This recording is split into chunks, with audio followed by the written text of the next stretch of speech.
Student, हम लोग फिर से एक बार समझते हैं फ्री ऑसिलेशन और फोर्स्ड ऑसिलेशंस क्या है। सपोज ये कोई दो पेंडुलम है, राइट। इसको एक रबर में जो हॉरिजेंटल है PQ में हैंग कर दिया गया है, राइट। ये PQ क्या है बच्चों? ये रबर है, राइट। उस पर ये दो पेंडुलम हैंग किए गए हैं, राइट। अगर ये दोनों इनिशियली रेस्ट में हैं, राइट, उसमें से A पे क्या करते हैं हम, एक डिस्प्लेस करते हैं A को, राइट, और फिर डिस्प्लेस करके उसे हम फ्री कर देते हैं, यानी ये फिर वो फ्री मोशंस होने लगता है। ये अभी भी रेस्ट पे है।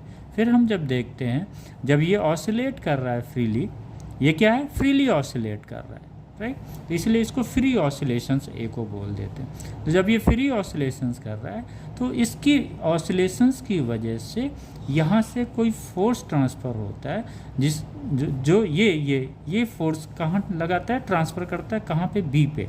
और ये जो B पे जो फोर्स लगता है वो कहलाता है external periodic force. Periodic force है इसलिए यहाँ पे फ्रिक्वेंसी भी हो जाती है।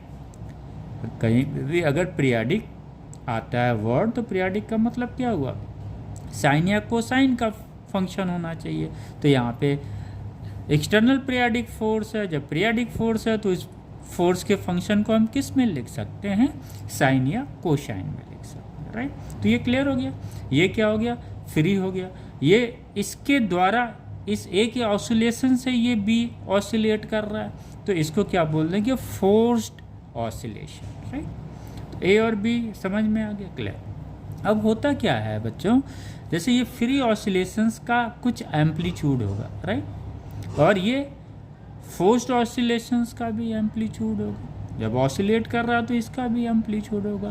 तो एक चीज़ हमेशा क्लियर रखिएगा कि जो फोर्स्ड ऑसिलेशन है उसका एम्पलीट्यूड जो होगा वो हमेशा छोटा होगा, स्मॉल होगा। किसके एम्पलीट्यूड से, जो बॉडी फ्री ऑसिलेशंस में। क्लियर हो गया। यानी हम कह सकते हैं कि ये जो फोर्स्ड ऑसिलेशंस का एम्पलीट्यूड है it is lesser than the amplitude of free oscillations. तो ये क्लियर हो गया, राइट। लेकिन जब रिजोनेंस की कंडीशंस आती है फिर क्या होता है, ये तो एक नॉर्मल हो गया, इसका एम्पलीट्यूड छोटा होगा, किससे, A से होगा। लेकिन जब ये रिजोनेंस में, सपोज B रिजोनेंस में आ गया, रिजोनेंस में कब आएगा, जब इसकी फ्रीक्वेंसी, एक्सटर्नल फोर्स की फ्रीक्वेंसी इसकी फ्रीक्वेंसी से इक्वल होगा, तब रिजोनेंस की कंडीशंस आती है। ऐसे में क्या होगा, ये इसका जो एम्पलीट्यूड